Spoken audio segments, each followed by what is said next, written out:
அந்த முருக என்ற சொல்லிருக்கே மிக மிக மிக அற்புதமான தமிழ் சொல்லு. அது வல்லினம், மெல்லினம், இடையினம் என்ற 3 இனங்கள் இருக்கா இல்லையா? அந்த 3 இனங்களையும் சேர்த்தது தான் முருகப்பெருமானுடைய திருநாமம். முருகா அப்படின்னு சொன்னாவே அது நம்மளையெல்லாம் காந்தம் போல கவரக்கூடிய ஒரு அற்புதமான சொல். அது அந்த முருகனில் என்ன அவ்வளவு ஆழமாக இருக்குது, ஏன் அதை நம்மளை எல்லாம் ஆட்கொள்ளுது அப்படின்னு சொன்னால், இந்த முருகன் நாம இருக்கே என்றும் நலமாக வளமாக வாழ வேண்டும் என்பதற்காகவே நம்மளை எல்லாம் காக்கும் பொருட்டு வந்த தனிப்பெரும் கடவுள் முருகப்பெருமான்.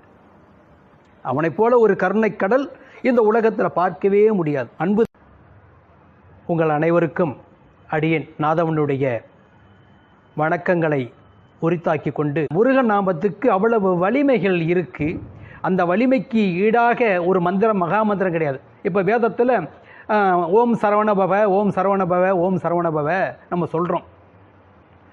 அதே முருகப்பெருமானை சிவபெருமான் மிகவும் உயர்ந்த இடத்துல வச்சு பார்த்தவர். மகன்தான். என்றும் காக்கைக்கு தன் குஞ்சு பொன் குஞ்சு என்று ஒரு பழமொழி உண்டு நம்மல்ல. ஆனால் எந்த தாய் தகப்பனும் தன்னுடைய குழந்தையினுடைய ஆற்றலை வியந்து போற்றுவார்கள், குறைத்து மதிப்பிட மாட்டார்கள். அதை தவறாகவே செய்தால் கூட அந்த குழந்தைய செய்யலைன்னு தான் எந்த தாயும் தகப்பனும் சொல்லுவார்கள். அது என்னென்ன தன்னுடைய குழந்தை விட்டு தர மாட்டார்கள். ஆனால் இங்கே முருகப்பெருமானை சிவபெருமானே மிகப்பெரிய தலைவன். அந்த தலைவனுக்கு இணையாக ஒரு தெய்வத்தை சொல்ல முடியாது. ஆனால் முருகனே சிவபெருமானாகவும் சிவபெருமானே முருகனாகவும் விளங்குவதனாலே அது சிவபெருமானே முருகப்பெருமானை பார்த்து பிரம்மதேவனை பிரணவ மந்திரம் தெரியாதனால சிறையில் வைத்தார் அல்லவா, அதுக்கு விளக்கம் தெரியுமான்னு கேட்ட பொழுது, குரு சிசிய பாவனையாக இருந்தால் மட்டுமே நான் சொல்ல முடியும் என்று முருகப்பெருமான் சொல்கிறார். ஏன்னா இன்னைக்கு உபதேசம் என்ற பெயரில் நிறைய பேர் தடுக்கி விழுந்த உபதேசம் பண்ணுறதுக்கு ஆள் நிறையா இருக்கிறார்கள். காசு இல்லாமல் நம்ம இன்றைக்கி வாங்கணும்னா உபதேசம் நிறைய பேர்கிட்ட சொல்கிறாங்க, வாங்கிக்கலாம். ஆனால் அவர்கள் அந்த உபதேசம் பண்ணுபவர்கள் அதன்படி நடப்பார்களா அப்படின்னா நடக்க மாட்டார்கள். இன்றைக்கி அதுதான் நடந்துகிட்டு இருக்கு. அவர் சொல்கிற உபதேசத்துக்கும் அவருக்கு சம்பந்தமே இருக்காது. ஆனால் ஒரு உபதேசம் பண்ணுவார். அப்படி ஆளுகள்லாம் நிறைய பேர் இருக்கிறாங்க, வாழ்ந்து கொண்டு இருக்கிறார்கள். அதில் சிவபெருமான் முருகப்பெருமான் உபதேசம் கேட்குறாரு. என்ன கேட்குறாரு? என்னப்பா நீ சொன்னேன்னு. இல்லைப்பா, குரு சிசிய பாவனையாக இருந்தால்தான். சிலர் இவன் ஒரு பையன் சொல்லி நம்ம கேட்பதா? இன்றைக்கி அப்படி தான், ஆள் பாதி ஆடை பாதி. இருப்பவன் செல்வாக்கோடு இருப்பவர் எது சொன்னாலும் இந்த உலகம் ஏற்றுக்கொள்ளும். ஆனால் இல்லாத ஒரு பண்டிதன், நன்கு கற்றவன், ஒழுக்கம் நிறைந்தவன், உத்தமமானவன், வசதியற்றவன், எது சொன்னாலும் இந்த உலகம் ஏற்றுக்கொள்ளாது.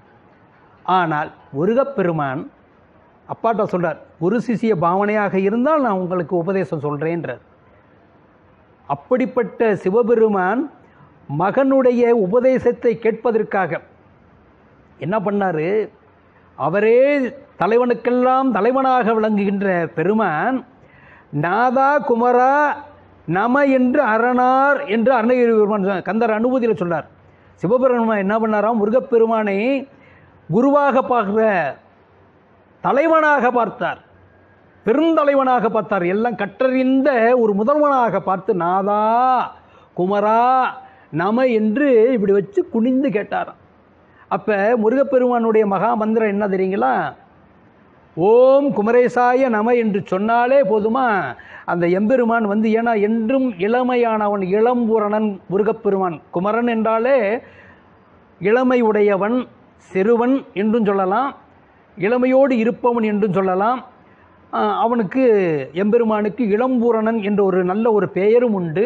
குமரன் என்றால் இளமையோடு இருப்பவன் என்று வடமொழி சொல்லுது.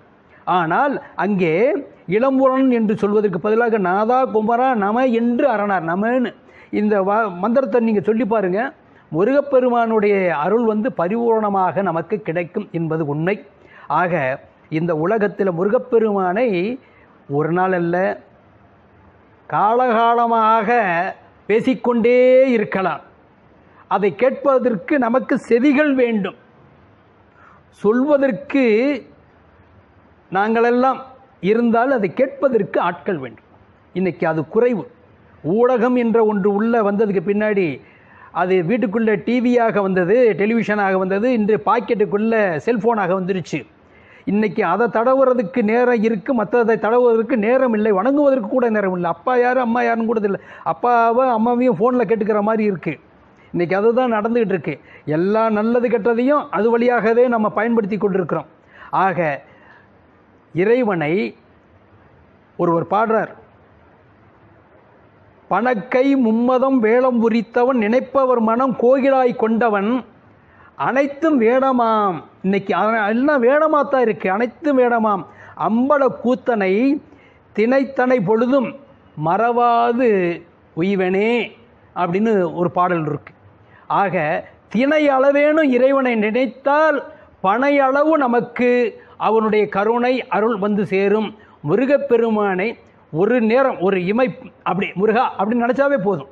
நாளெல்லாம் நினைக்கணும் இல்லை, மனங்குளிர முருகா என்று அவனை சொன்னாலோ மனதால் நினைத்தாலோ சிந்தை கொண்டு வணங்கினாலோ நமக்கு அத்தனை நலங்களும் என்றும் நலமாக வளமாக வாழ வேண்டும் என்பதற்காகவே நம்மளை எல்லாம் காக்கும் பொருட்டு வந்த தனிப்பெரும் கடவுள் முருகப்பெருமான். அவனைப் போல ஒரு கருணை கடல் இந்த உலகத்தில் பார்க்கவே முடியாது. அன்பு தெய்வம். எனக்கு கூட ஒரு நூலில் பாடும்போது ரதபந்தம் பாண்டேன், பழனி ஆண்டவன் மேலே ரதபந்தம்னு சித்திரக்கவி. அது ரொம்ப அவனே எனக்கு கொடுத்தது. அதில் அந்த ரதபந்தம் பாடி முடித்த உடனே வெண்பா பாடுறேன். அது அந்த ரதபந்தத்தினுடைய பயன் என்ன, இந்த நூலை படிப்பதனால் என்ன, ஐயா இப்போ உன்னை வந்து பார்க்குறனால எனக்கு என்னப்பா பலனு, நீ என்னை கூப்பிட்ட, உன்னை வந்து பார்த்தா எனக்கு என்ன பலன் கிடைக்கும் சொல்லு, தேவையில்லாமல் என்னை அழைக்காதுன்னு சொல்லுவோம்.